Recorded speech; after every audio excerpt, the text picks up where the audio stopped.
Metallica 72 Seasons was released a little over 2 years ago. So what is the story behind the album? Let's talk about it. I discovered Metallica when I was about 16 years old. I found a used copy of Master of Puppets in this used record store, and I immediately became a metalhead. Since then, I have been a big fan of the band, and I've seen them live 4 times. So in today's video, I'm going to talk about the history behind the album, show you my vinyl record up close, and that's what I'm going to start with. I'm going to show you my vinyl record. I usually film this separately, so let's go to that. Okay, let's take a look at the 72 Seasons vinyl. Here is the front of it, and let me open it up. So as you can see, the inserts are still inside because you can see faces, which are going to be part of the inserts, which we're going to take out in a minute. And here's the back cover, and it shows the songs here, where each side has 3 different songs. So you can take a look at that. And now I'm going to take out the inserts. Okay, here are the vinyls. So they show the 4 members of the band. So here is James, and if you flip it over, you can see Kirk right there. And then you can see Robert here. And then you can see Lars here. Let me take out the records now. So here is the records. Here's the sticker. This is disc 2 side C.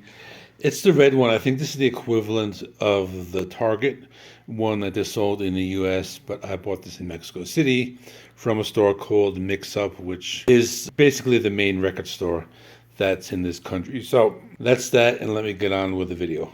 Now I'll talk more about the album. Metallica 72 Seasons was released on April 14, 2024 through their own label, which is Blackened Recordings. It's their 11th studio album. It was produced by Greg Fiedelman. He also worked on the previous album, Hardwired to Self-Destruct. I remember when this was announced because they posted the first single from out of nowhere. I think people had an idea that Metallica were working on something, but they never made any announcements until the single for Lux Eterna was released. I remember everyone was talking about that. It was a new single. Most people liked it, but there were some mixed reactions. I liked it, but after I heard more singles and later the album itself, I would say Lux Eterna. It's a good song, but not the best on the album. So for this video, I decided to do some research and look at some of the interviews with James Hetfield, and I found it was a collaborative album. It was a very personal album, showing the most vulnerable side of James Hetfield. This was unlike previous albums where the songwriting was mostly between James and Lars. This album had a lot of input from the other members as well. They called this a writing process of 4 chiefs instead of 2. Then there was the pandemic and how it affected the album. The pandemic gave James a lot of time to reflect on his life, and a lot of that reflection was expressed on this album. At the time, the band members were living apart from each other, but they stayed in touch through Zoom calls. Afterwards, they created a song remotely called Blackened 2020. That was an acoustic version of their classic song from 1988, And Justice for All. At first, James recorded an acoustic version by himself. Then he sent it to the others for them to add their parts. They called this the appetizer for the album, which would be the main course. This collaboration led to Pandora's box of riffs, as James said, and he also commented that it was an extension of my need for intuitive creation. James also made a conscious effort to add vocal patterns, cadence, and intensity earlier in the songwriting process than ever before. This allowed for the vocals to be treated as another instrument and helped other band members, especially Lars, to understand where to adjust their playing. James later said that the album had this raw and feral sound, and he also said that he used different guitars, which included the original OGV guitar from the Kill 'Em All tour, which he said sounded lively and young, despite the age of the guitar. James also said that his producer, Greg Fiedelman, also acted as a trusted outside ear during the songwriting process. Let's talk about the album's title and what makes it significant in Metallica's discography. According to James Hetfield, the album title refers to the first 18 years of a person's life. In other words, 18 years times 4 seasons per year equals 72 seasons. He describes this period as being very formative and responsible for shaping our true or false selves based on our parents and the label that is placed on us by society, which is based on a number of factors. He emphasized the process of studying these core beliefs and how they impact one's perception of life as an adult. He also said that many of these life experiences are either a reaction or a reenactment of these childhood experiences. He said we are either prisoners of childhood or breaking free of those bondages we carry. He also initially considered naming the album after the lead single, Lux Eterna, which by the way means eternal light. And it's also the song and the reason the album has this prominent yellow cover all over like this. But what's interesting is that James wanted to call the album Lux Eterna, but he was outvoted. Before I touched on the songwriting process and how it was a shift towards a full band collaboration, so let me elaborate on that. Basically, James Hetfield encouraged Kirk and Robert to contribute more riffs and ideas, which was different than what they did before when it was mostly James and Lars.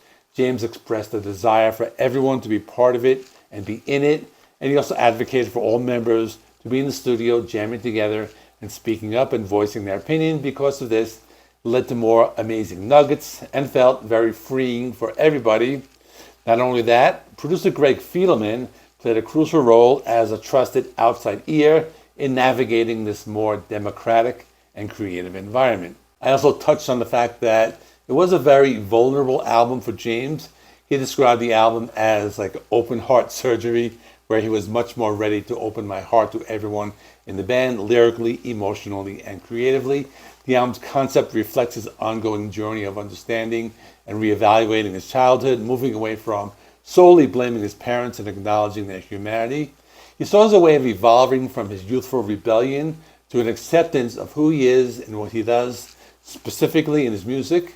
James also mentioned that he was accepting his dark side and inviting his demons to dinner rather than hiding them. He accepted his vulnerabilities, struggles, and anxiety. They served as fuel for his craft, no pun intended. He stated that every album was an autobiography and that he was writing his life story through the lyrics in all the albums. I remember when I listened to this album for the first time, my favorite song was Inamorata, so let me talk more about that one. It's Metallica's longest song to date. It's also an important song with a lot of depth. James describes the song's meaning as misery as my mistress. He says that misery serves a purpose in his life and he sometimes enjoys it. In other words, he no longer wants to control his life. Towards the end of the song, there are lyrics, she's not why I'm living and she's not what I'm living for. The song also has an unresolved ending, which feels like a fade out for a long time. It leaves a lingering question mark, and it suggests a continuing journey for the band rather than a definitive conclusion. In the last part of the video, I want to talk about the live show and how this album is part of the current tour. Now, I mentioned before, I saw Metallica 4 times in my life. First time was around 1992. I believe it was Mid-Hudson Civic Center in Poughkeepsie, New York. Second time was about a year or two later. It was somewhere upstate New York. I don't remember where. I know it was an outdoor venue and I was able to get up close as it was a general admission concert. Then I saw him in 2012 for the Death Magnetic Tour in Mexico City, which was an indoor venue. And then again, 2016 for the Hardwired Tour. This was an outdoor venue. I didn't see the M72 World Tour, but I did see it in theaters when they live streamed the show, which was the Arlington, Texas show. So I was able to see it even though I was in a movie theater. According to James, he said that the setup presented a physical challenge for the band, as they're all pushing 60. But despite their ages, the band was excited for the challenge. The shows were very demanding, as there were 2 shows in a row with no repeat weekend. James said he had to trust that he would be okay when he got behind the mic. He spoke about survival techniques when playing before large crowds. He also said he now feels more comfortable being vulnerable on stage and that he accepts that mistakes will happen. But to be honest, I don't remember many mistakes happening in the shows, except there was one time in Mexico City where this roadie caught fire and they had to stop the show. It was towards the end. But otherwise, the shows have all been great experiences. And finally, he said that his desire to be human and connect with people through their shared darkness is the core aspect of his purpose in music. James has often cited the band Judas Priest as a major influence, and I recently did a review of their 1977 album, Stand for Sin. I'll stick it right there. Check that out. And thanks for watching. Please give the video a like and subscribe to the channel for more physical media related videos. I will see you in the next one.